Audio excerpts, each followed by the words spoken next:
লোক আছে ইনফর্মড, তারা আরবের ইতিহাস বলতে পারবে, ইসলামের ইতিহাস বলতে পারবে, অনেকের চাইতে ভালো করে বলতে পারবে, ভারতবর্ষের ইতিহাসের কথা জিজ্ঞেস করলে আসে খুব সুন্দর করে বলতে পারে।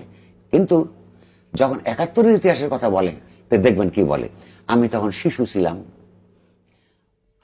আমরা তো এটা ছিলাম, আমার পূর্বপুরুষরা করেছে, যদি কোনো অপরাধ আমরা করে থাকি দুঃখ প্রকাশ করব। একটা ঘাতক বাহিনীকে, ইসলামের নামে বিশাল মুসলমান জনগোষ্ঠীকে তার স্বায়ত্ত শাসন চাইবার অপরাধে, তাহলে এইসব আপনি কি বিশ্বাস করেন যে সত্য কথা বলে? এরা মুনাফেকি করে, জানে অপরাধ স্বীকার করবার মতন সৎ সাহস তাদের নাই। শুধু জি মিস্টার নুরুল কবির সাহেব, আপনাদের মতো বুদ্ধি প্রতিবন্ধীদের কথায় আমরা সিলে কান নিচে শুনে, মানে আমাদেরকে এইভাবে শোনাচ্ছিলেন যে সিলে কান নিচে, আর কোনো দিকে না থেকে চিলের পিছিয়ে আমরা দৌড়াচ্ছিলাম।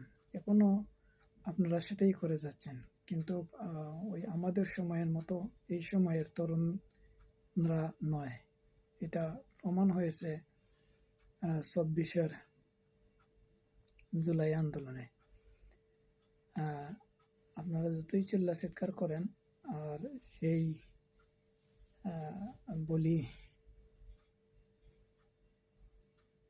শোনাইয়া কোনো লাভ হবে না। যেটা বলছেন আপনি এটা সত্য নয়। শুধুমাত্র কেবলমাত্র একটি দলই আছে যে তাদের সাহস, তাদের ত্যাগ এবং সত্য বলতে কোনো ধরনের দ্বিধা করেননি। এটা আমার কথা নয়। চলিয়ে আপনাকে সাবেক আমির জামাতের যখন উনি দেশে প্রত্যাবর্তন করার পরে যে কথাগুলো দিয়ে বলেছিলেন, এইখানেই আপনার কথার জবাব আমরা পেয়ে যাবো ইনশাআল্লাহ।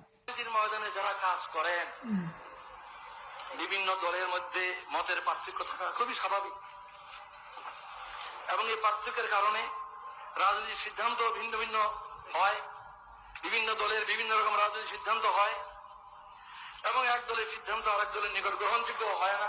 এটা হয়েই থাকে, এটা স্বাভাবিক। এই কারণে আমাদের মধ্যে যে দূরত্ব, পারস্পরিক এই দূরত্ব দূর করতে হবে। আর দূর করার পথ এটাই যে অতীতকে ভুলে যাওয়া। আমার বিরুদ্ধে যারা ব্যাপক অপপ্রচার করেছেন বহু বছর থেকে, আমি তাদের অপপ্রচারকে কিছুই মনে করি না। তাদের বিরুদ্ধে আমার কোনো বিদ্বেষ নাই, আমি তাদের বিরুদ্ধে কোনো অভিযোগ করব না। তাদেরকে আমি অনুরোধ করব, আসুন আমরা একসাথে মিলে দেশ গড়ার চেষ্টা করি। আমারও যদি কোনো ভুল হয়ে থাকে, ইচ্ছাকৃত ভাবে